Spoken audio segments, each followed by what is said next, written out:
ათესავე მოყვასო, მშვიდობა მოგცეთ ღმერთმა, სამშობლოში, ოჯახში, სულში. ყველაფერი იქნება კარგად, მე დარწმუნებული ვარ და უამრავი ჩვენთაგანი დარწმუნებულია და ხედავს უკეთესობებს, ხედავს აღმავლობებს, სიახლეებს. მე ვფიქრობ, რომ ნელა ძლიერდება ეროვნული მუხტი, ეროვნული შემართება ჩვენ საზოგადოებაში და ყველა ხვდება, რომ ჩვენი დასუსტება არის ხოლმე, როდესაც ეროვნული მუხტი ეცემა საზოგადოებაში, ფასეულობები უფასურდება, ასე ვთქვათ და ეხლა აი ამ ყველაფერს თავი დავანებოთ, ძალიან დიდი გამოცდილება მივიღეთ. აი ამ ქარტეხილებშიც, რომელიც ბოლო 35 წელიწადია ვითარდება საქართველოშიც, მთელ რეგიონში და ყოფილ იმპერიაშიც, რომლის ნაწილით ჩვენ ვიყავით და ყოველთვის თავისუფლები, დამოუკიდებლები ვიქნებით, ეჭვი არ მეპარება და ღმერთს ვთხოვთ, რომ აი შემდგომ იმისა, რომ ილიასეული სიტყვები ვთქვათ, ენა, მამული, სარწმუნოება, ეს სამი უდიდესი საუნჯე არის ჩვენი სახელმწიფოებრიობა, ჩვენი სუვერენიტეტი, თავისუფლება. ეს არის ძალიან დიდი მიღწევა.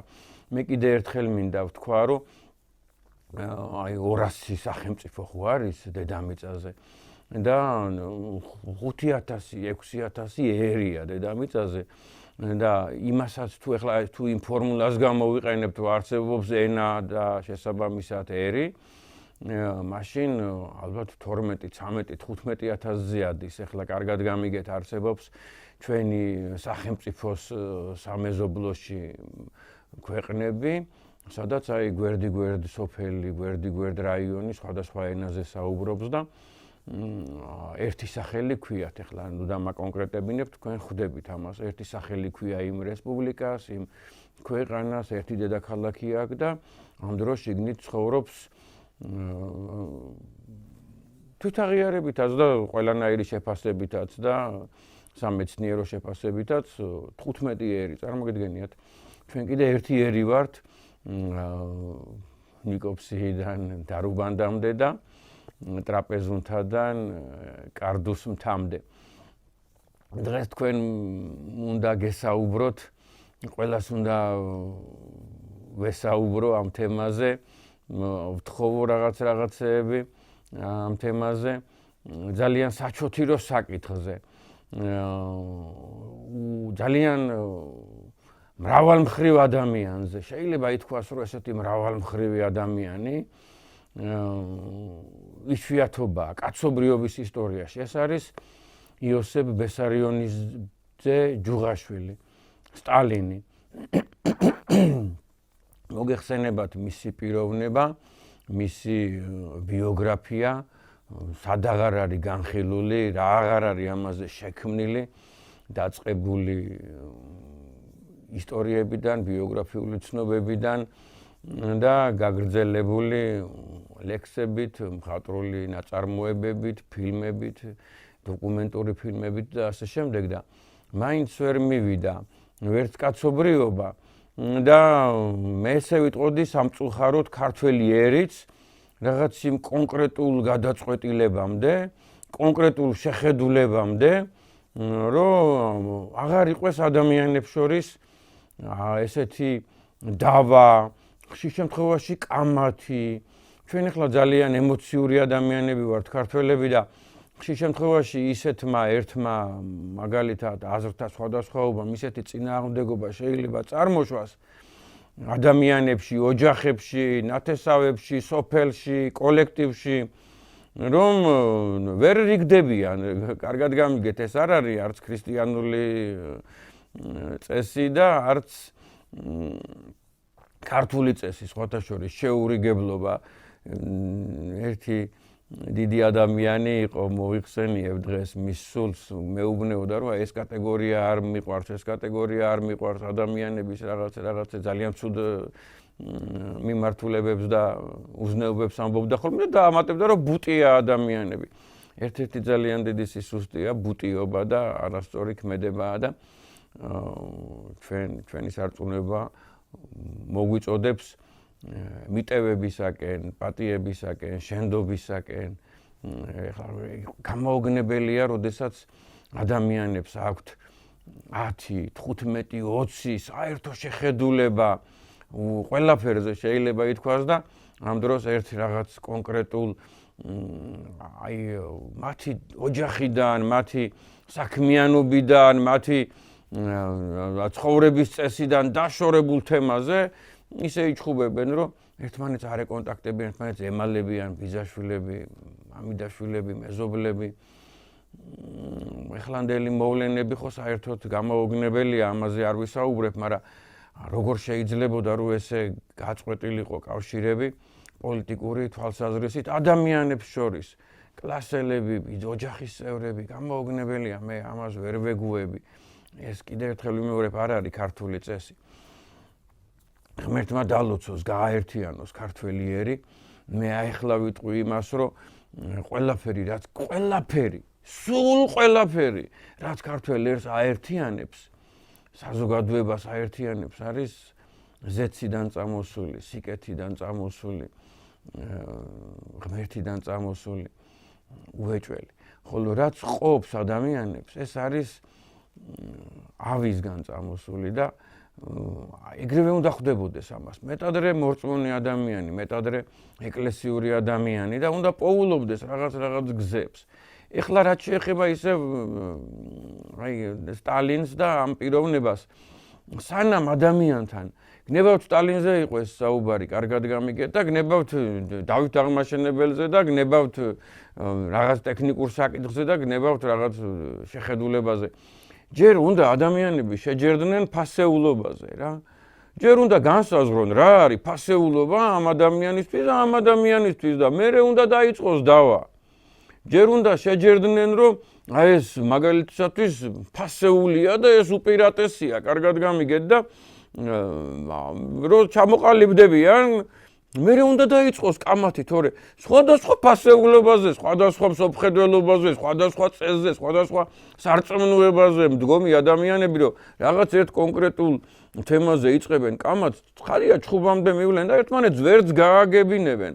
ეს ძალიან წარმოიდგინეთ, იხარჯება ენერგია, იხარჯება ადამიანი იხარჯება, კარგად გამიგეთ. ადამიანსაც აქვს სადღაც საზღვარი, რომ დაიხარჯება. მით უმეტეს თქვენ გინახავთ როგორი დავაა ხოლმე ხანდახან ადამიანებს შორის გინებავთ ამ საკითხზე. იოსებ ბესარიონის სტალინი არის მოდით ახლა პირდაპირ ვთქვათ რა, ჯერ მოდით იმაზე შევთანხმდეთ ერთი მხარე რას ამბობს, მეორე მხარე რას ამბობს, სხვაგან გადავდოთ და იოსებ ბესარიონის სტალინი ფაქტად დარჩა, რომ არის ყველაზე გამოჩენილი ქართველი ადამიანი. დედამიწაზე ახლა კარგად გამიგეთ, მაგას ხო რა თქმა უნდა ჩვენ შეხედულებას ძალიან დიდი მნიშვნელობა აქვს. ჩვენი ოჯახის პლატფორმას ძალიან დიდი მნიშვნელობა აქვს, მაგრამ ხო გასათვალისწინებელია კაცობრიობის აზრი. და აი კაცობა ახლა მაგალითისათვის კარგად გამიგეთ, არსებობს ძალიან ბევრი სფეროები, რომ შეიძლება რომელიღაც სფეროში მიხვიდე და ახსენო სხვა ადამიანი, მაგრამ ზოგადად თუ მთელ კაცობრიობას მიუდგები, საკუთარი ქვეყნის, ერის, ენის, ეთნოსის წარმოსაჩენად უმეტეს შემთხვევაში სტალინი დაგჭირდებათ, ხო? რომ აი მიახვედროთ, რომ აი სტალინი და ამასთანავე ეტყვით, რომ სტალინი არ არის რუსი. სტალინი არის ქართველი. ამას წყალი არ გაუვა. ახლა ბოროტი ენები, ჩაუხედავი ენები, ოროსანი ენები თავიდან იმას ვიტყვი, რომ ამბობენ, რომ ზოგი რას ამბობს, ზოგი ამბობს, ახლა პირდაპირ ვთქვათ, ზოგი ამბობს, რომ სტალინი არის ეთნიკურად ოსი და ზოგი, რა თქმა ეს ძირითადად აი მისი არ ქართველად მომხსენიებელი. და ეს თქვენ ცხადია გაგიგიათ, ახლა პირველად არ იგებთ ამას, რომ სტალინზე ასე ამბობენ და მეორე სტალინზე ამბობენ, რომ სომეხია. ესეც გაგიგიათ ახლა. შესაბამისად იქიდან დავიწყოთ, რომ ეს აბსურდია. აბსურდია, ამთავით ვთქვათ, რომ თვითონ მისი წარმომავლობა, მისი გვარი იმთავითვე არ არის ოსური, გამიგეთ? იმთავითვე ქართულია ეს ჯუღაშვილი, ეს დუშეთის რაიონში მცხოვრები ადამიანები იყვნენ. შესაბამისად მერე მოხდა მათი ეს მასიური იყო ყოველთვის მთიდან, მაღალი მთიდან, ბარში, თბილისთან ახლოს. ყველა დღესაც იგივე ტენდენციაა, ხო, რომ ყველანი მოისწრაფიან მთიდან მონღოლების ეპოქიდან რომ დაიწყო, მთის დაცლა, მერე იმპერიის ეპოქაში გაგრძელდა და ასე შემდეგ და ეს რაღაც დონეზე მიმართული იყო, რომ ჩვენიერი დასუსტებულიყო, კარგად გამიგეთ და ჩვენი ერთ-ერთი სისუსტე ის არის, რომ დღეს სუსტი მთა გვაქვს. ძალიან სუსტი მთა გვაქვს, ღმერთმა გაახაროთ, გააძლიეროთ ისინი, ვინც იქ ცხოვრობენ, განსაკუთრებით ახლა ხაზგასასმელია სვანების გმირობა, რომ არტოვებენ კი არა, აღორძინეს მაღალი მთა, მესტიის რაიონი, ლენტეხი. ღმერთმა გაახაროთ ეს საოცარი ეთნოქვეჯგუფია ქართული და ეს საოცარი გმირები და დიდი მეცნიერები, დიდი მოღვაწეები, დიდი ეროვნულები, შრომელები, მივესალმები აქედან ყველა ჩემს პირად ნაცნობს.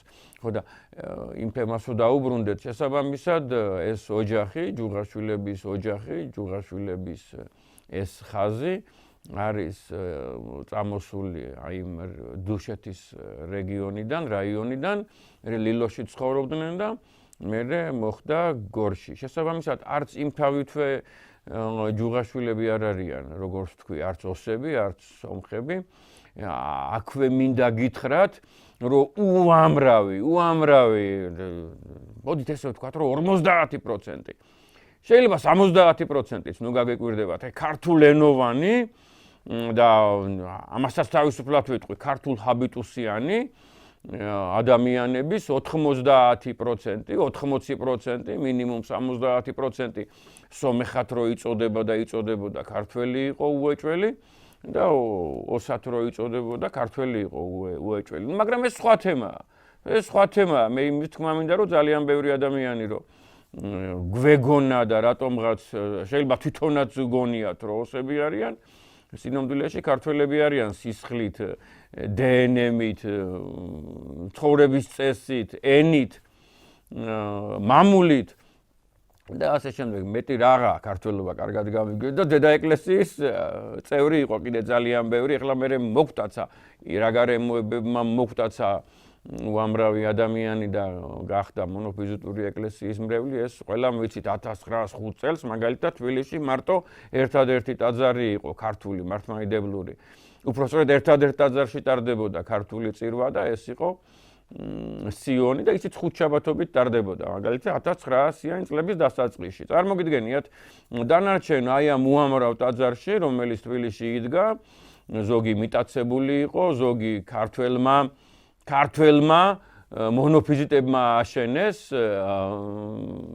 და არა არმენმა მონოფიზიტებმა, რომელთა ძალიან დაბალი პროცენტი ცხოვრობდა თბილისში, ძირითადად აქ მაცხოვრებელი მონოფიზიტები სომხებად რო არიან გამოცხადებული ქართველები იყვნენ და იმ ტაძრებში ან რუსული წირვა ტარდებოდა მართლმადიდებლური, ან სომხური მონოფიზიტური და ძალიან ბევრგან სომხური კათოლიკურიც, ხო? ზოგან უпростоრედ. შესაბამისად სტალინის ოჯახი როგორც გვარი, როგორც წარმომავლობა, როგორც ხაზი არასოდეს არ ყოფილა ჯუღაევი და სხვათა შორის არც ჯუღაევი არის ოსური დაბოლოება, რუსული დაბოლოება 90% აზერბაიჯანში მცხოვრები ესეთი დაბოლოებით არის, სომხები უამრავი ადამიანი, მაგალითისათვის უამრავი ადამიანი ოვი დაბოლოებით არის და რაღაც შორს მივდივართ, საქართველოშიც უამრავი ადამიანი იყო. იმ ეპოქაში ბარათოვი, ციციანოვი და ასე შემდეგ იცით სარაჯევი და უდიდესი ადამიანები, გმირები, დიდი ქართველები.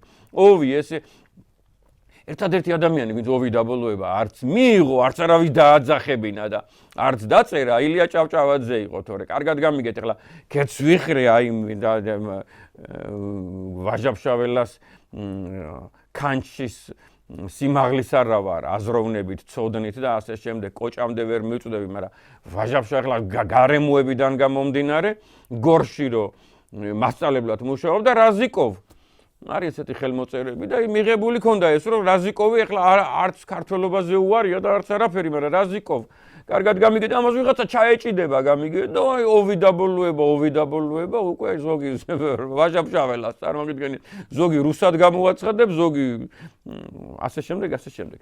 შესაბამისად არასოდეს აი ამ კონკრეტულ ოჯახს იმის და მიუხედავად რომ ვიმეორებ ოვიდაბოლუება ეროვნებას არ განსაზღვრავდა მაშინ რა თქმა უნდა იყო ამის მცდელობა რომ განესაზღვრა, მაგრამ არ განსაზღვრავდა მაინც არ იყო ჯუღაშვილების ოჯახი არ ყოფილან ჯუღაევები. მე ეს ოჯახი შესაბამისად მოგეხსენება თვითონ ეს ადამიანი მამა სტალინისა ბესარიონ ჯუღაშვილი იწოდება მეწაღეთ ცხადია კარგად გამიგეთ და ეხლა არანაირად არ მერიდება მე მაგალითად გაცილებით უფრო კარგი მეხილე ვარ და გლეხი ვარ აი ძალიან დიდებული ნაყოფიერებაა ჩემ ეზოში სოფელში ხეხილის მხრივ ასე შემდეგ და გლეხი ვარ კარგად გამიგეთ ეს იმას არ გამორიცხავს რომ სადღაც მაგალითად მასწავლებელიც ვარ გამიგეთ და სადღაც მაგალითად ხელოსანიცა ვარ მაგალითისათვის და ინჟინერიცა ვარ ხო მაგალითისათვის ხო და ის რო ის ადამიანი მეწაღე იყო ეს არ გამორიცხავს მის სხვა თვისებებს და არსებობს მრავალი გადმოცემა რომ ვეფხისტყაოსანი იცოდა ამ ადამიანმა ზეპირად და მოაზროვნე კაცი იყო ძალიან მოაზროვნე მკაცრი მშრომელი ასე შემდეგ და მოაზროვნე ადამიანი წარმოიდგინეთ დავით გურამიშვილი იცოდა ამ ადამიანმა და ეს აისახა კიდევაც ბავშვზე აისახა კიდევაც ბავშვზე იოსებ ბესარიონიძეზე ამას წყალი არ გაუვა შესაბამისად ესეთი ასევე დედამისი ქალბატონი კეკე ცხონებულმა ზვიად გამსახურდიამ ვენაცვალე მრავალ მხრივ ძალიან მრავალ მხრივ ღვაწლში უამრავი რამდენიმე საფლავი ამოაყრევინა ამოაღებინა გადაასვენებინა მთაწმენდის პანთეონიდან და ამ ადამიანს ხელი არ ახლო ისევ მთაწმენდაზეა დაკრძალული ეკატერინე ჯუღაშვილი კეკე საოცარი კაეშნით გარდაიცვალა იგი ამბობენ რომ ფილტვების ანთებით გარდაიცვალა და ეს იყო დიდი კაეშანი უკვე ყველაფერს ხვდებით თქვენ 1927 წელს წარმოგიდგენიათ როგორი დარდი იყო მთელ საქართველოში როგორი დარდი იყო და მრავალწილად აი ამ დარდს გადაყვა და არა ფილტვების ანთებას რა თქმა უნდა ფილტვების ანთება ცუდი დაბადებაა მაგრამ პროვოკაცია რამ შექმნა და რამ გამოიწვია გასაგებია მე იმასაც მოგახსენებ საიდან ვიცი და რატო ვამბობ ამას შესაბამისად იზრდებოდა ესეთ გარემოში იყვნენ მშრომელები ქალბატონი კეკეც ძალიან დიდი ხელგარჯილობის ადამიანი იყო საოცარი მან იცოდა ქარგვა მან იცოდა კემსვა მან იცოდა ხატვის ერთ-ერთი მიმართულება ხო ესეთი ლამაზი ქარგვა და ყაის ნაღით ფორმებისა და ყვავილებისა და ორნამენტების გამოყვანა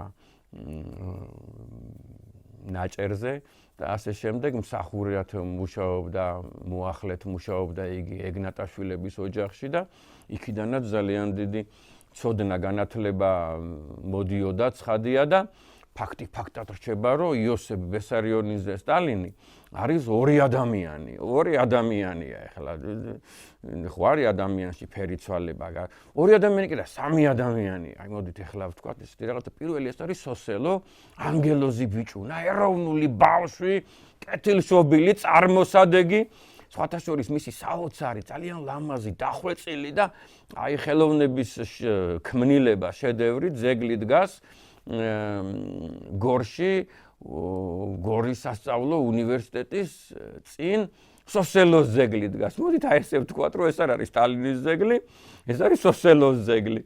ხვდებით ეხლა რა გაგებითაც ვლაპარაკობ, ზოგი ამას შეიძლება ვერ მიხვდეს ეხლა რა როგორ შეიძლება რომ სხვადასხვა ადამიანები უწოდოთ ეხლა და იმას უნდა ავუხსნათ, აი წეღა რომ ფასეულობებზე ვლაპარაკობდით, იმას უნდა ავუხსნათ როგორ შეიძლება ადამიანის ფერიცვალება.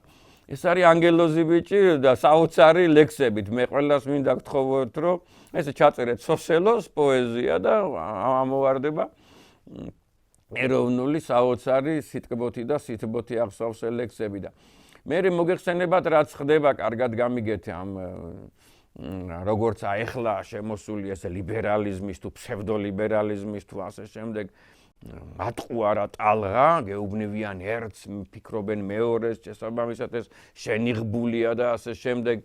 ზუსტად ესე წამოვიდა იქიდან ტალღები, შენიღბული, მატყუარა ტალღები. ახლა კარგად პირდაპირ გეტყვით, რომ იყო ესეთი გამოთქმა, რომ გამაგიჟებელი, გამაოგნებელი გამოთქმა, რომ მიწა გლეხებსო და ქარხნები მუშებსო და აღვირახსნილ იქნა საზოგადოების 90% ამის გაგონებაზე, ხო წარმოგიდგენია, წავიდნენ ყველაფერზე. მოლოტოვის კოქტეილი კი არა, ჯიბეში ედოთ დამბაჩა, ბჟენით კლავდნენ პოლიციელებსა და საზოგადო მოღვაწეებს, მოგეხსენებათ, რაც ხდებოდათ რევოლუციის ეპოქაში და შესაბამისად მე აი ამ მიმართულებით მიდის სტალინი. ნახეთ რა ხდება და ხდება იგი უკვე სტალინი.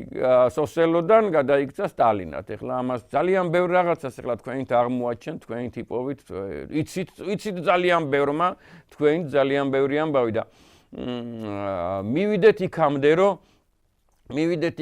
რომ უნდა ვთქვათ ამ ადამიანის აუცილებლად უნდა ვთქვათ, კიდევ ერთხელ ვამბობ, დამნაშავეა ყველა მხარე, რომელიც მარტო ერთი იქიდან იყურება, გადმოსახედიდან გამიგეთ და სხვა ფასეულობებს არ იღებს, სხვა ადამიანების აზრს არ ისმენს, გამიგეთ და როგორ შეიძლება ან მარტო დადებითები ისაუბრო სტალინზე, ან მარტო უარყოფითები ისაუბრო სტალინზე.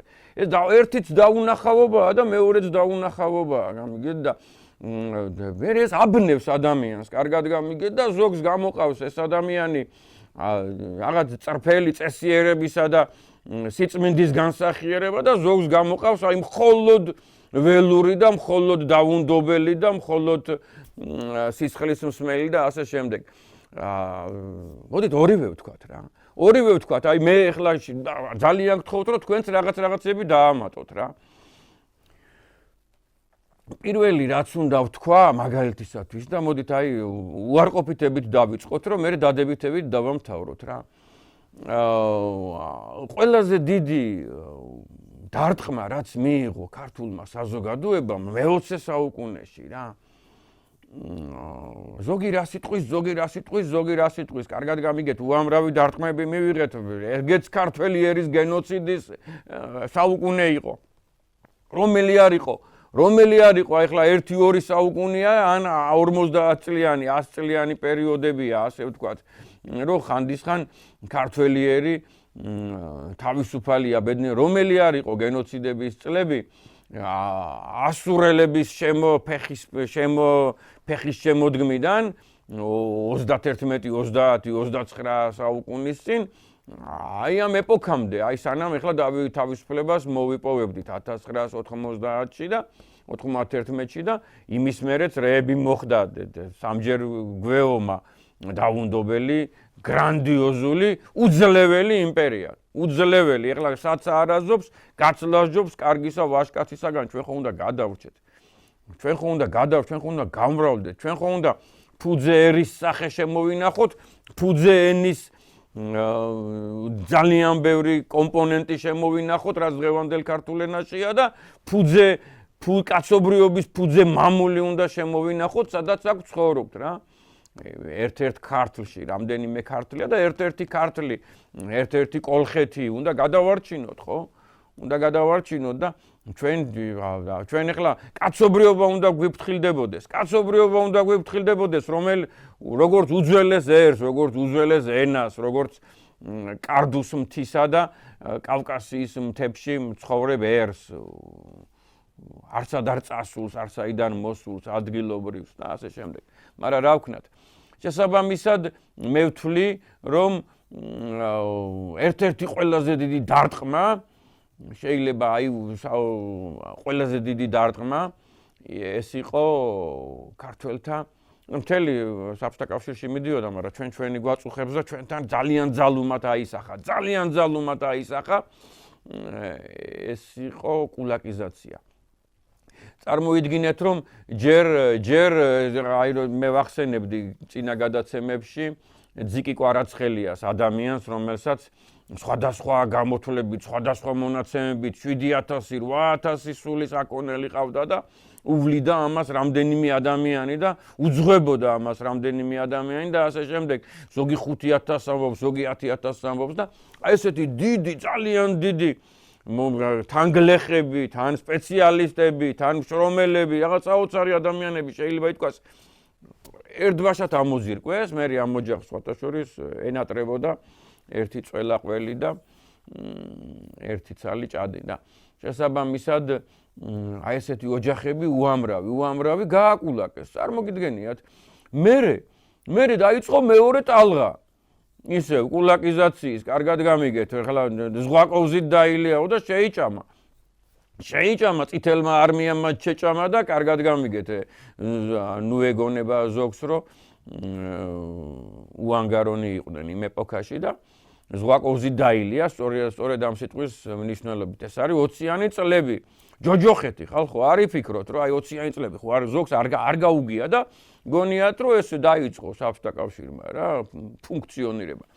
შესაბამისად, მეორე ეტაპი იყო, ეგრე წარმოიდგინეთ, რომ აი 30 სულის აქონელი რო ყავდა, 25 სულის აქონელი რო ყავდა, იმებს წაართვეს აქონელი. ხო გამიგეთ, როგორი მძიმე დარტყმა. ახლა მე მაგალითად ჩემ ოჯახს, პირადად ჩემ ოჯახს, როგორც გადმოცემებიდან ვიცით, 1920-იან წლებში მოვიდნენ დანჯღრეული მანქანით, წარმოგიდგენიათ და ჩვენი ეზოდან თოფის იარაღის ქვეშ პაპაჩემის ძმას და მათ მამას ჩაალაგებინეს 30-მდე ძირი სკა, ფუტკარი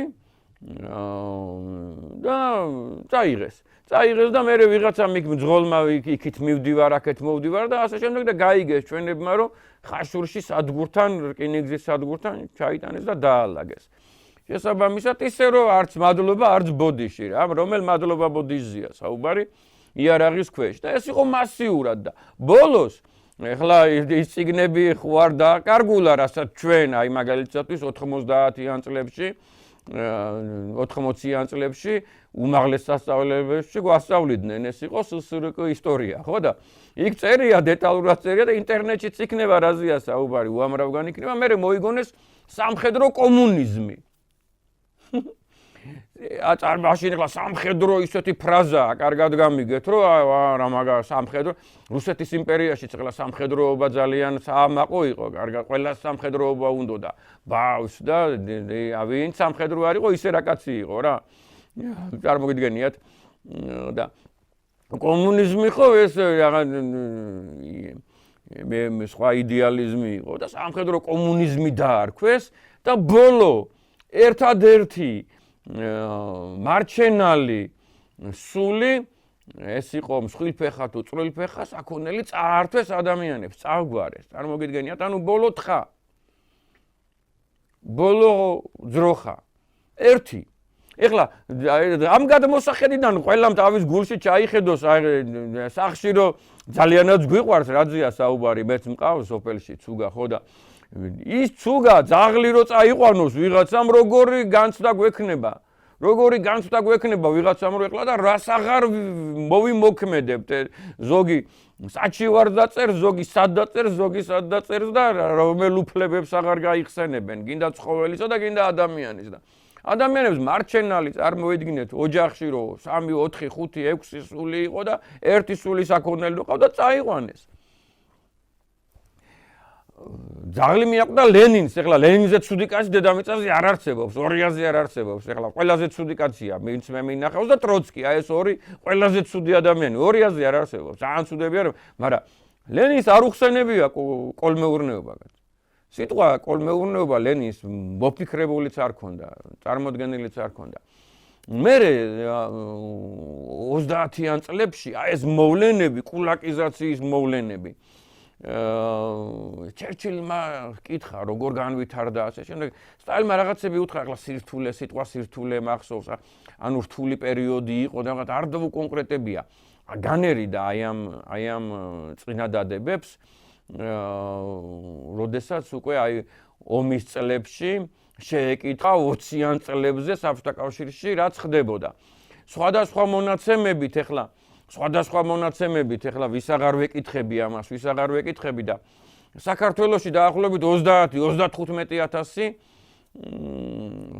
მსხვილი და საშუალო გლეხი არის რეპრესირებული და კონფისკაცია გაუკეთეს ახლა აქედან ზოგმა თავი დახარა მოდი თქვათ 80%-მა თავი დახარა და 10%-მა თავი შეაკლა კინოც არის ქართული ხო გახსოვთ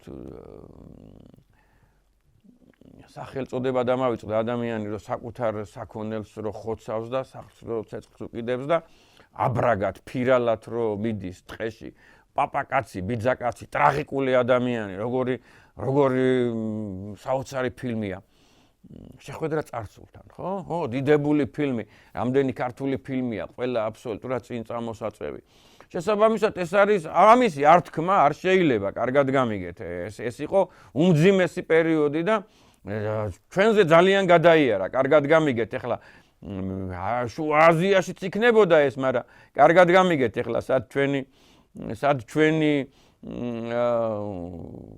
ტკივილი რამხრივ იცით ახლა არ იფიქროთ რომ იმათ არ უყვარდათ მაგას როგორ ვიტყვი მაგრამ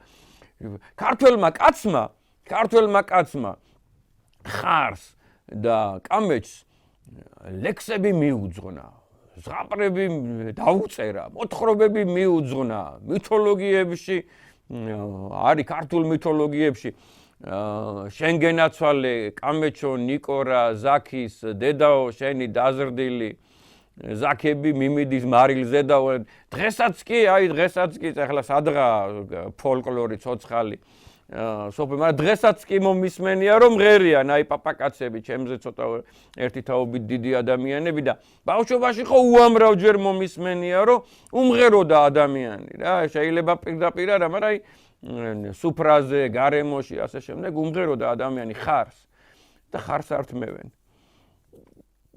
ხარს რომელიც ისეთი ერთგულია რომ აი ადამი პატრონი კვდება და ისიც მიაკვდება კარგად გამიგეთ ზედ თავს შესწირავს რომ გაპატიოსნდეს ეს იქნება დაკრძალვის ხარჯები სუფრა და ასე შემდეგ ხო აი ეს ერთი შემდეგ ახლა კარგად გამიგეთ სტალინი და მისი ძალაუფლებები თავიდან და შემდგომ ესეც ყველაფერი იცით მაგრამ სტალინი იყო ის ადამიანი რომელიც მაინც ასე ვთქვათ შეიძლება მაშინ ძალიან პირველი ხელისუფალი არ იყო მაგრამ სტალინია ის ადამიანი რომელიც შევიდა რევკომის კაბინეტში თავის ცოლის ძმასთან სვანიძესთან ერთად და ხელი მოაწერა იმ დოკუმენტს რის მიხედვითაც გადაეცა ახტალა ალავერდი ლორეტაშირის საკმაოდ დიდი და მნიშვნელოვანი და ახლობელი ნაწილი გადაეცა არმენიის რესპუბლიკას და იქით ამ მხარეს იჯდა მიქოიანი იქიდან არის საისინი არის პატარა ქალაქი ალავერდის თავზეა შეიძლება ითქვას ალავერდია ხო და იქიდან არის მიქოიანი მან გაიმარჯვა მაშინ და მე ახლა კარგად გამიგეთ არის ესეთი საუბრები რომ აი ტაოკლარჯეთის დაბრუნება უნდოდა რიზეს დაბრუნება უნდოდა ხუფათის დაბრუნება ართვინის დაბრუნება უნდოდა და ასე შემდეგ საქმე მან წარმოგაჩინოს და რაც გაგიკეთები ახლა ყველას ვის რა უნდა რო ვთქვათ აპატიეთ გამოთქმისათვის გრამაფონშია გრამაფონი რას ამბობს ერთია და რა მოხდა მეორეა და თუ მაინც კარგად გამიგეთ ახლა იქ თურქეთის სახელმწიფოსთან იყო სიტყვაზე საჭიდაო 30-იან წლებში 40-იან წლებში 50-იან წლებში მაგალითად სიტყვაზე ხო და ჩერჩილთან იყო სასაუბრო და რუზველტთან იყო და ეტლთან და ტრუმენთან, ეტლი ის კაცია, ვინც ჩერჩილის მერე გახდა ინგლისის პრემიერი, თუ იმათთან იყო სასაუბრო და სავაჭრო, მაშინ კარგად გამიგეთ, აქ რა ხდებოდა აქ, რომ ძალიან კარგად იცოდა, რომ თვითონ იყო იმ მონაწილე, როგორ ჩამოეჭრა. ქვემო ქართლია, ლორე, ქვემო ქართლია, კარგად გამიგეთ რა. იცით, ეხლა რუკას დახედეთ. ხო ნახა და იქ ჩამოეჭრა და მერე უკვე ან იგივე საინგილოს მიმართულებით. მერე თუ იცოდა რომ ეს ქართული მიწა იყო და თუ განიცდიდა ამ ამბავს და თუ ფიქრობდა რომ საქართველოს უნდა დაბრუნებოდა და ასე შემდეგ ერთი ზარი უნდოდა რომ ბაგიროვი ჩასულიყო მოსკოვში და მაგალითად კახი მაინც დაბრუნებულიყო უკან ან ზაქათალა ან ალიაბადი ნახევარი საინგილო ჩვენი სამშობლო დასაბამისეული ჩვენი სამშობლო ჩვენ ხო ვიცით ჩვენ მაინც ხო ვიცით რომ გიში ქართული ძეგლია და ქურმუხი ქართული ძეგლია რაზეა საუბარი მუდამ და მერე დაბრუნებულიყო 30-ში დაბრუნებულიყო 40-ში დაბრუნებულიყო ეხლა ვიღაცა სრულიად ჩაუხედავია თუ ფიქრობს რომ რაღაც ძალაუფლებებზე სხვა არ ქონდა ისეთი ძალაუფლება ვიღაცის ერიდებოდა ან ეშინოდა ეს გამორიცხეთ დედამიწას ეშინოდა სტალინის არამც თუ ეხლა სტალინს შეშინებოდა ან ბაგიროვის ან დღეს ჩვენი მოძმე აზერბაიჯანი ერის და ჩვენ დღეს ჩვენი მოძმე სომეხი ერის ხო იქ მიქოიანი იყო და იქ ბაგიროვი იყო სასწაული ბედნიერება იქნებოდა დღეს რო გქონდეს მაგალითად ახტალა მდინარე დებედას მარცხენა სანაპირო და ნახევარი იმისი რაც ქართულია თორე იქ ბამბაკის ქედამდე ყველამ მეცით რომ ქართულია ეს არის დღევანდელი ვანაძორი ყოფილი ქალაქი ბამბაკი საბჭოთა ეპოქაში ერქვა კიროვაკანი იმის ჩრდილოეთით მაგრამ იმასზე არ ავსაუბრობთ იმის და მიუხედავად რომ იქით არის ქობაირი იმის და მიუხედავად რომ იქით არის საოცარი ადგილები შესაბამისად აი ესე განვითარდა მოვლენები და თუ რაღაცის დაბრუნებას აპირებდა და მოპოვებას აპირებდა და მოიპოვა კიდევაც მეორე მსოფლიო ომის მერე გრანდიოზული ტერიტორიები საბჭოთა კავშირმა შესაბამისად ქართულ რესპუბლიკას რესპუბლიკაც ხო სახელმწიფოა ქართულ სახელმწიფოს რამე მიმატებოდა ტერიტორიულად არა პირიქით დაგვაკლდა ssrs ეპოქაში ძალიან ბევრი ტერიტორია ძალიან ბევრი მამული ოდით ვაღიაროთ რომ ამ მხრივ სტალინს დადებითი ნაბიჯი გადადგმული არა აქვს ახლა ჩრდილო კავკასიაშიც რაღაცები გვეკუთვნოდა ვქონდა და 37 წელზე ვისაუბრო თუ არ ვისაუბრო ძალიან ცოტას ვისაუბრებ კარგად გამიგეთ მე მაინც ვიტყვი რომ ესეც უდიდესი დარტყმა ჩვენი ერისათვის ჩვენი ქვეყნისათვის და აღარ ვისაუბრებ ახლა მე უდიდეს ადამიანებზე ძალიან დიდ ადამიანებზე ერთ რაღაცას გეტყვით აი მაგალითად ატენის ხეობის ბოლოში სოფლებია ბოშური, ტუსრევი, გაგლუანთუბანი, ყველაანთუბანი, ლევიტანა, ორმოცი, ბისი, ულამაზესი სოფლები, გაჩიანთუბანი, გაიჩანთუბანი, ასე შემდეგ. ულამაზესი სოფლები და იქ ცხოვრობდნენ ადამიანები 30-იანი წლების ბოლოს წარმოგიდგენიათ და გაგონილი არ ქონდათ ტროცკი რა, გაგონილი არ ქონდათ ტროცკი ადამიანებს და ტროცკისტობა დააბრალეს, გამიგეთ და როგორც მე ერთი ძალიან ჩახედული ადამიანი მეუბნეოდა, ათობით ადამიანი არის შპიონობაზე დაჭერილი, ჯაშუშობაზე დაჭერილი, გადასახლებული, დაკარგული, მარტო აი ამ ხეობიდან რა, მარტო აი ამ ხეობიდან და კარგად გამიგეთ ახლა თქვენ თუ ვინმე არ თulis ძალიან დიდ დანაკარგად რომ ჩვენ დიმიტრი შევარდნაძე მოგვიკვდა 37-ში სიტყვაზე და ევგენი მიქელაძე მოგვიკვდა და სანდრო ახმეტელი მოგვიკვდა არ ვიცი ახლა მაშინ აღარ უნდა ვისაუბროთ იმიტომ რომ ვერ შევტახდებით ფასეულობებზე რა ესენი არიან მეგავარსკვლავები ქართველი ერისა და ქართული სახელმწიფოს ყოველთვის დარჩებიან. რამდენი ჩამოვთვალო, აზრია საუბარი, კარგად გამიგეთ იქ. რა სიდუხჭირეში ცხოვრობდა ქართველი ერი 30-იან წლებში, რა დაავადებები იყო და ასე შემდეგ. საქართველოში 37 წლების მიზეზს ძალიან ბევრი ფიქრობს რაშია საქმე, როგორ არის საქმე, როგორ არის საქმე და 1917-ში რომ მეფე ჩამოაგდეს შესაბამისად იმის მერე გავიდა წლები, კარგად გამიგეთ, იმის და მიუხედავად კოლმეურნეობა შედგა იქ, ადამიანები მოგახსენებათ, გააკულაკეს, წაართვეს, იმას ქარხნები წაართვეს, იმას ფაბრიკები წაართვეს, ამას საქონელი წაართვეს, ყველაფერი წაართვეს, ადამიანებს სახლები წაართვეს, ხო? ცხოვრობდა უამრავი ადამიანი თბილისში 10 ოთახიან სახლში და იმათი ოთახიდან ერთ ოთახში გადაიყვანეს, ხო და მაინც ვერ გამოსწორდა სიტუაცია, თქვენ იცით ესა, კარგად გამიგეთ ხელა და ყველაფერი იცით ეს ამბავი და ხალხმა დაიწყო მღელვარება რა, რომ აი ზოგი ამბობდა უკვე ხმამაღლა 30-იანი წლების შუაში, რომ მეფის ეპოქას ჯობდა იმით შესაბამისად სოციალურზეა საუბარი და მორალურზეა საუბარი და სულიერებაზეა საუბარი და ასე შემდეგ ჯობდა. ela ქრისტიანი კაცისთვის რო ჯობდა რაზეა საუბარი, კარგად გამიგეთ. აი მორწმუნე ადამიანისთვის ტაძარი არ იყო მოქმედი ძალიან ხო და ერთადერთი ამის გასაჩერებლად, აი ამ ტალღის გასაჩერებლად მთელ საბჭოთა კავშირში დაიწყო ეს რეპრესიები. მე სხვა მიზეზს ვერ ხედავ, რატო შეიძლებოდა დაწყებულიყო რეპრესიები და მე ამასთანავე ეს ძალა რაღაცების მშენებლობაში გამოიყენეს რა, შესაბამისად აი ეს ორი რამე ერთმანეთს დაემთხვა. ეხლა რისთვის დაიწყო რეპრესიები, აბა მითხრას ადამიანმა, რისთვის?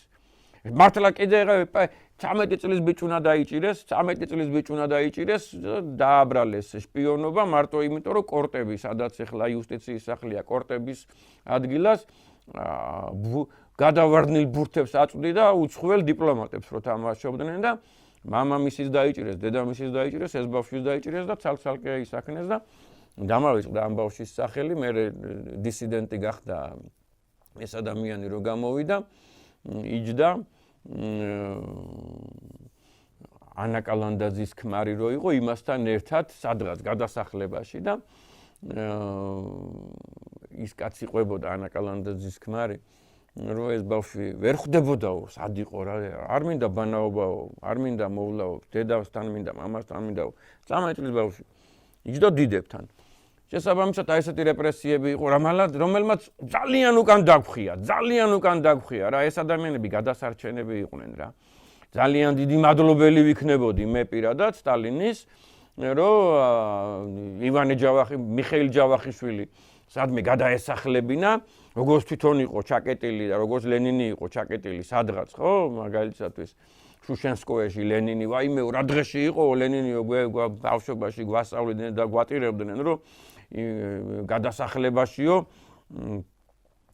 ესე ცხოვრობდაო და მერეო ციხეში რო იყო, იქო რძე ქონდაო, თეთრი პური ქონდაო, რძითო და თეთრი პური თუ აკეთებდაო სამელნესო და რძით წერდაო, კარგად გამიგეთ და ესე იგი რძე ქონდა, თეთრი პური ქონდა, ბატის ფრთა ქონდა, ქაღალდი ქონდა, დაცვა ყავდა.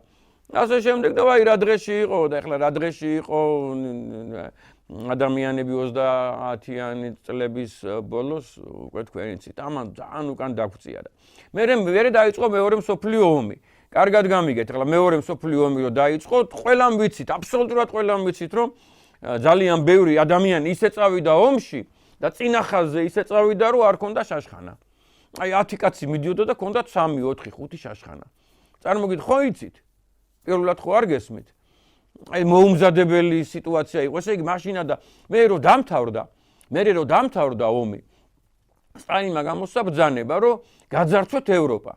ეს ეხლა ჩვეულებრივი კი არ გამოსე დირექტივა იყო, კარგად გამიგეთ, დირექტივა იყო ჩვეულებრივი რამეა, ეხლა ალაფისთვის ომობს, სოფლიო ომების 90%. ხო და ჩვენ არ გვიომია ქართველებს ალაფისთვის და სხვისი მიწის დასაპყრობა ჩვენ არ გვიომია არასოდეს და სხვის ეპარქიაში შესაჭრელად არ გვიომია და სხვისი ტაძრები არ მიგვithვისებია არასოდეს ქართველებს და დედა ეკლესია არ არის პროზელიტური ანუ რა აი თამარ მეფე რო უძლეველი იყო წარმოიდგინეთ ტრაპიზონის ეპარქია სიტყვაზე ტრაპიზონის ეკლესიები არ შემოიერთა იმიტომ რომ ეს სხვა იურისდიქცია იყო რა ჩვენ არ გაგვიკეთებია ეგ თორე საბჭოთა კავშირმა ცხადია გააკეთა კარპატებიდან მაგადანამდე გაჩნდა სახელმწიფო კარპატებში სხვათა შორის შვაბებიც ცხოვრობენ, პოლონელებიც ცხოვრობენ, სლოვაკელებიც ცხოვრობენ, ძალიან ბევრი ისეთი უნგრელებიც ცხოვრობენ დასავლეთ უკრაინაში. შესაბამისად ეს ომი რო დამთავრდა, მერე წამოვიდა დოვლათი. ბოლო მატარებელმა რო გამოიარა შპლები აყარეს და ბოძები მოხსნეს და ლიანდაგები აყარეს და ისიც წამოიღეს, ჩამოვიდა სასწაული დოვლათი. ისეთი დოვლათი ჩამოვიდა, რომ აი დღესაც კი თუ შეხვალთ თქვენ ორთაჭალ ჰესში, ნახავთ გერმანულ აგრეგატებს და ზახეში რა.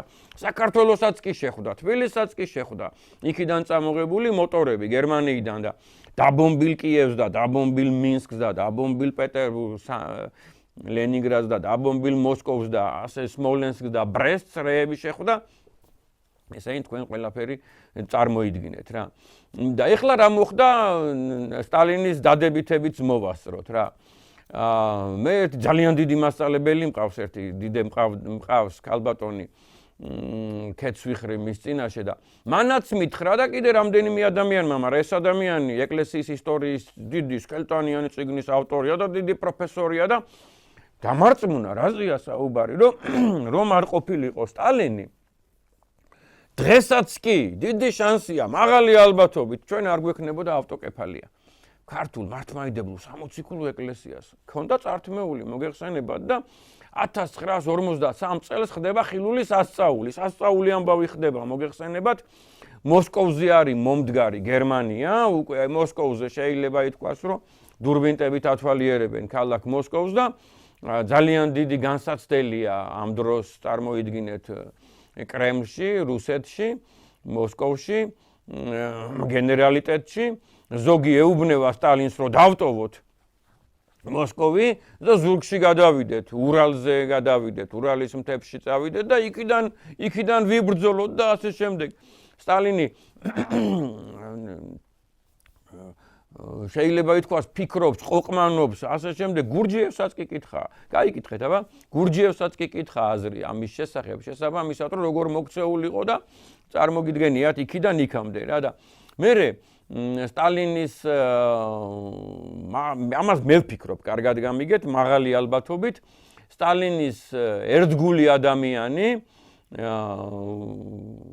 ზოგი ამბობს რომ ნახევარ-ძმა დედის მხრიდან შაშა ეგნატაშვილი აი ეს ადამიანი ცნობილი შაშა ისე იაკობ ეგნატაშვილი იაშა შაშა ეუბნება რომ აი აქედა აქ მოსკოვიდან 100 კილომეტრის იქით არიან ბერები ამ მონასტრიდან და მათ სათქმელი აქვთ, შეხვედრა უნდათ და მოვიწვიოთ და ეს უკვე ფაქტად რჩება, რომ 1940-43 წელს მაისის დასაწყისში კრემლში შედის ორი ავტომობილი, რომელშიც ხედან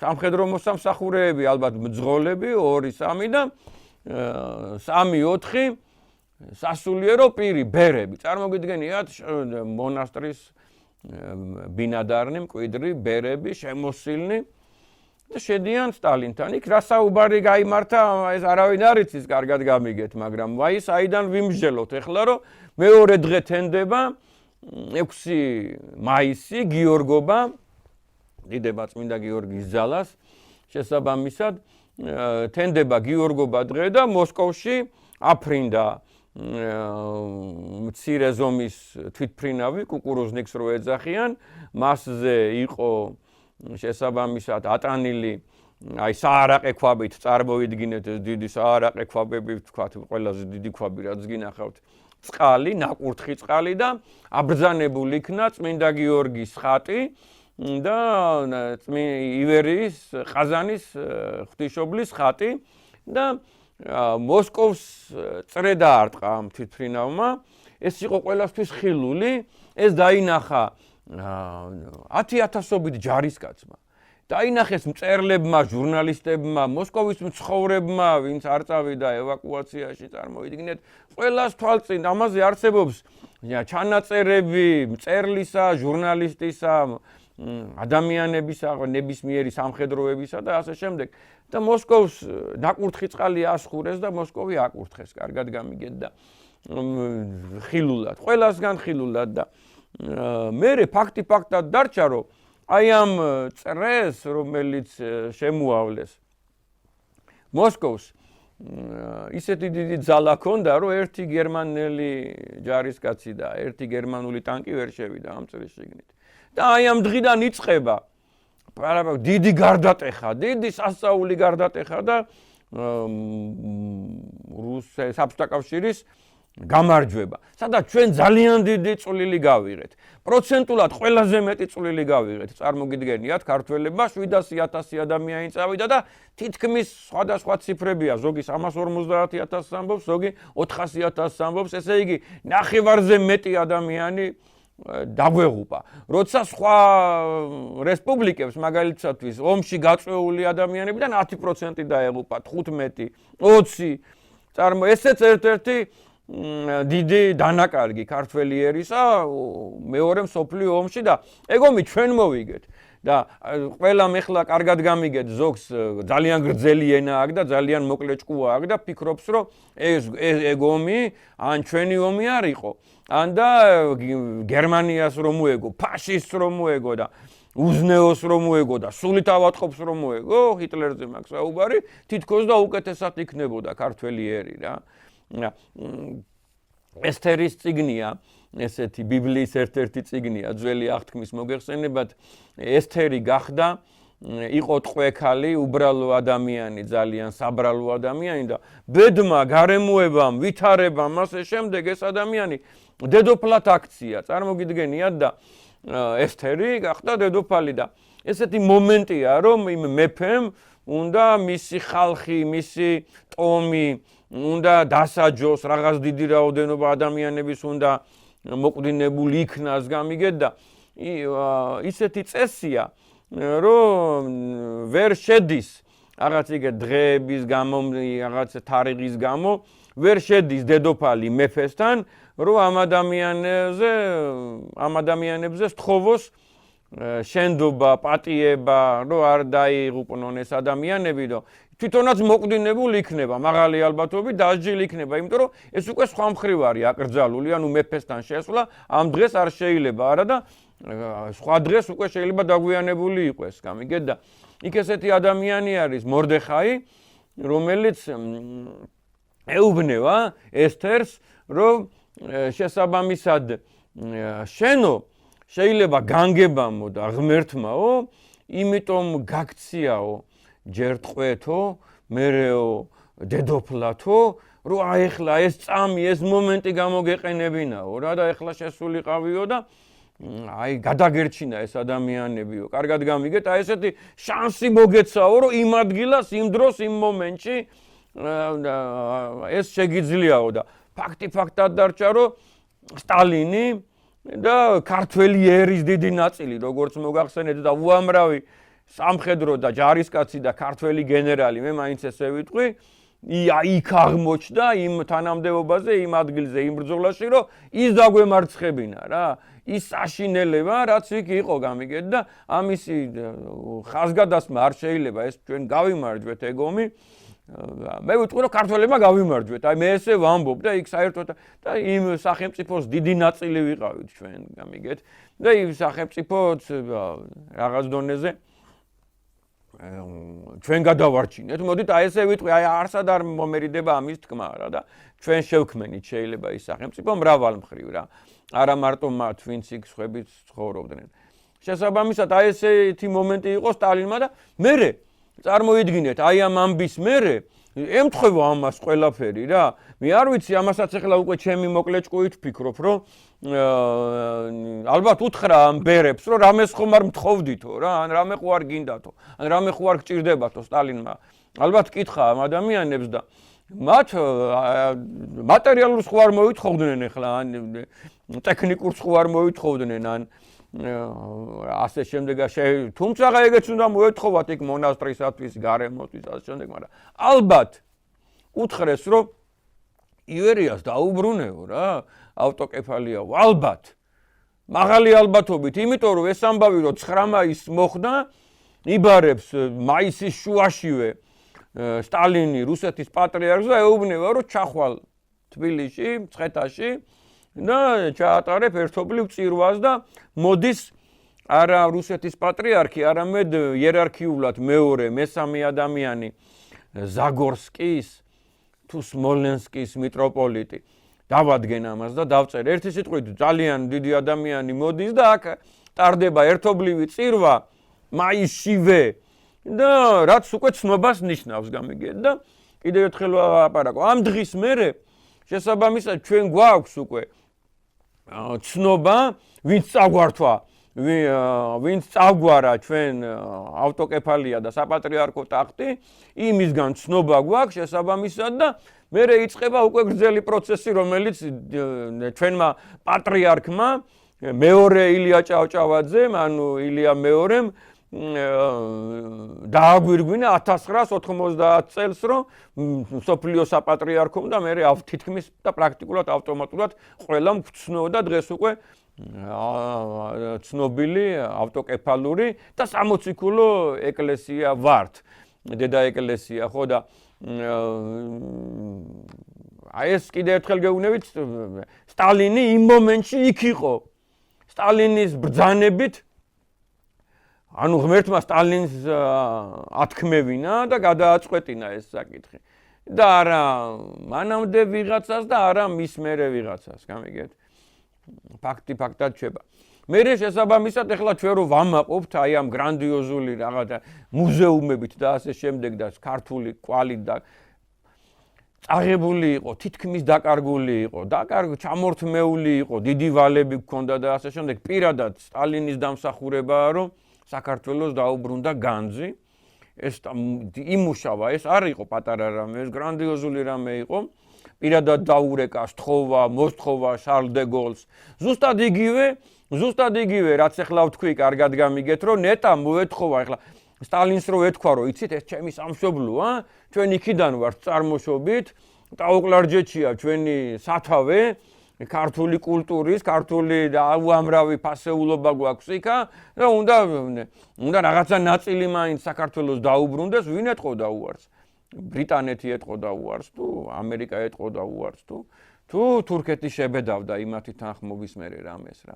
აი ანალოგიური გააკეთა უკვე საფრანგეთთან მიმართებაში და საქართველოში დაბრუნდა განძი, დიდი ბედნიერება, ძალიან დიდი სიწმინდეები, რომელიც გვიცავენ. იქიდანაც დაგვიცავდნენ, მაგრამ ეხლა ხელშესახებია, ხელსაგოგმანებია, ერთი თანამშრომელია იქ მეუბნება, რომ ისეთი ძალიან აქტიურობა არ არისო აი ამ სიწმინდეთა მონახულებითო ძალიან მინდა გთხოვოთ, რომ მოკიდეთ შვილიშვილებს ხელი და წაიყვანეთ აუცილებლად მუზეუმებში რა. სამარცხვინოა, რომ ძალიან ბევრი ჩვენთაგანი არ ყოფილა საქართველოს სახელმწიფო მუზეუმში. შალვა ამირანაშვილის სახელობის მუზეუმში. აქეთ კიდე ლურჯი გალერეა როა საოცარი. იქ მუდმივ მომქმედი გამოფენა არის ნიკო ფიროსმანის და სირცხვილი იმას, ვისაც ნიკო ფიროსმანის სურათები არ აქვს ცხადში ნანახი. სირცხვილი, აი ჩემი ბიძაშვილი იყვეს, ჩემი მამიდაშვილი იყვეს, ჩემი დეიდაშვილი იყვეს, თბილისელი მეტადრეტო.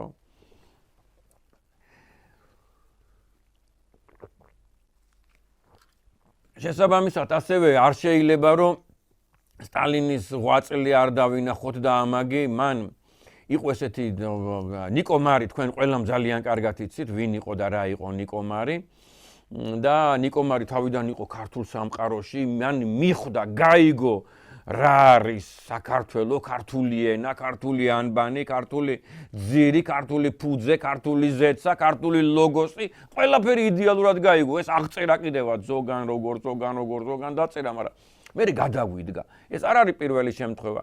სამწუხაროდ არც ბოლო შემთხვევა არ არის, რომ ზურგში დანას გვარტყავს რა, ქართველი, ქართულ გარემოში გაზრდილი და ჩვენი გადარჩენილი.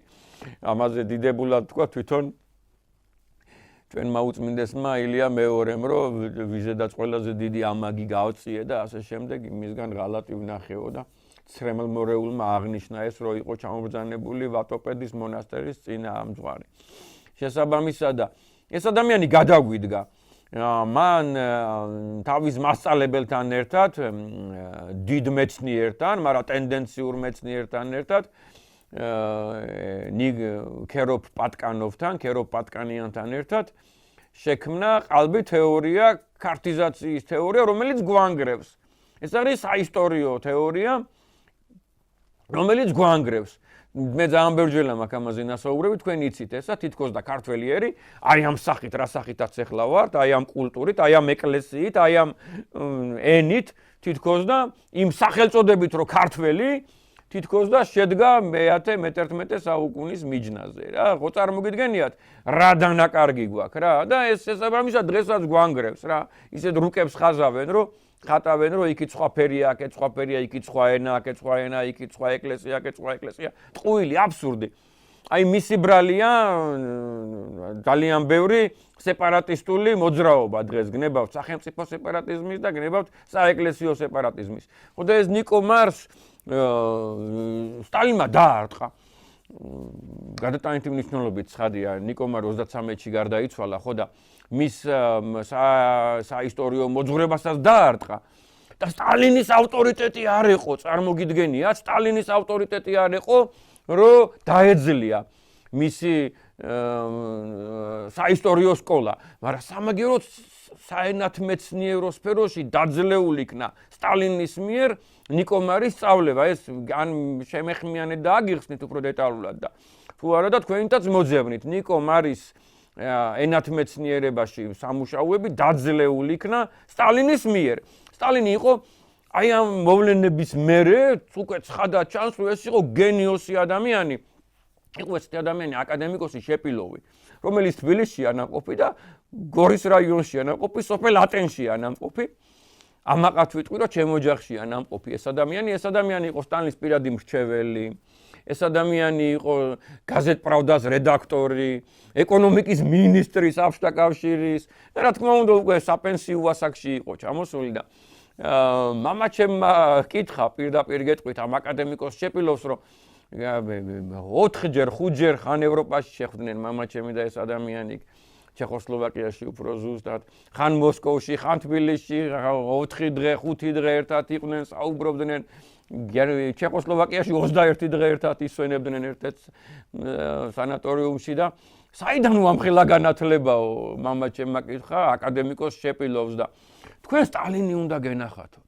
თქვენ სტალინი უნდა გენახათ, ეს რა დონე იყო, აბსოლუტურად ყველა სამეცნიერო მიმართულებაში იყო 100-ო და მეტრიო რა შეიძლება ითქვას.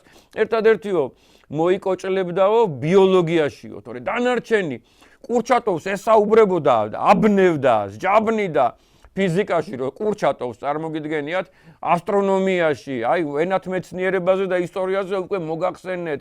ასე შემდეგ და ეს დოკუმენტები არსებობს, წარმოგიდგენიათ, დოკუმენტები არსებობს, რომ ეს ადამიანი დოკუმენტია, მაგრამ აი ამ წინს რო გადაშლი და აქ დააწერ თარიღს, მაგალითად, და მე შესაბამისად აქ შიგნით მინდვრებზე, цариელ ადგილზე, цариელ ფურცელზე უამრავგან რო ჩანაწერებს გააკეთებ, დაამუშავებ წინს, გახაზულები აქედან გამოტანილი წინადადებებზე რაღაცა კომენტარების, ქოლიუების შექმნილი და ბოლოს რო ხურავს და იქ თარიღს რო აწერს და 1000-ობით ესეთი წიგნი და გამოთვალეს, რომ ამ პერიოდში დღეში კითხულობდა 600, 700, 800 ფურცელს. ეს სულიწმინდის ნიჭი ამას ადამიანი ცალკე ვერ გააკეთებს. თუ სულიწმინდა არ ჩამოვიდა, არ მოეფერა ადამიანს, ისიც ცნობებია შესაბამისად, რომ სტალინი მაზიარებელი გახდა შესაბამისად და მოდით ასე ვთქვა გაქართველდა. და რაღაც ისეთი რაღაცები დაიწყო, გამიგეთ უკვე და ამ დროს სამწუხაროდ იგი მაღალი ალბათობით სამწუხაროდ საუბედუროთ მე ესე ვიტყოდი თუნდაც ქრისტიანული საზოგადოებისათვის, თუნდაც საქართველოსათვის, თუნდაც საბჭოთა კავშირისათვის, რომლის ინტერესებშიც იყო ეს ადამიანი, ალბათ მაღალი ალბათობით მოკვდინებული იქნა.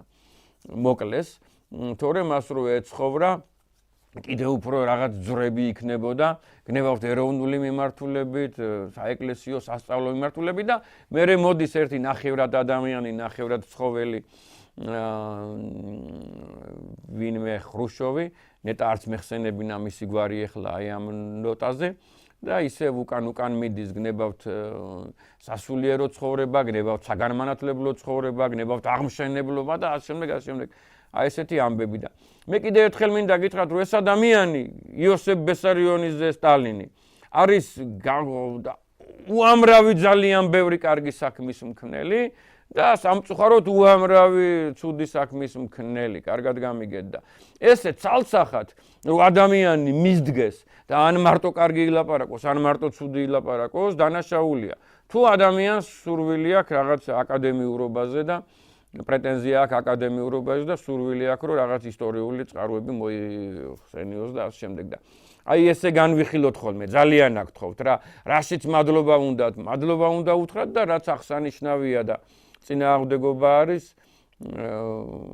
ის უნდა ვახსენოთ და მე ალბათ შევჯერდებით და ეს ერთი პრიზმი, ერთი გადმოსახედიდან არ შევხედავთ. არც ერთ საკითხს, არა მარტო სტალინის გარშემო, არამედ სხვა მხარესაც, ყველაფერს აწონვა უნდა, ცოტა აკადემიურობა უნდა, ცოტა სითბო უნდა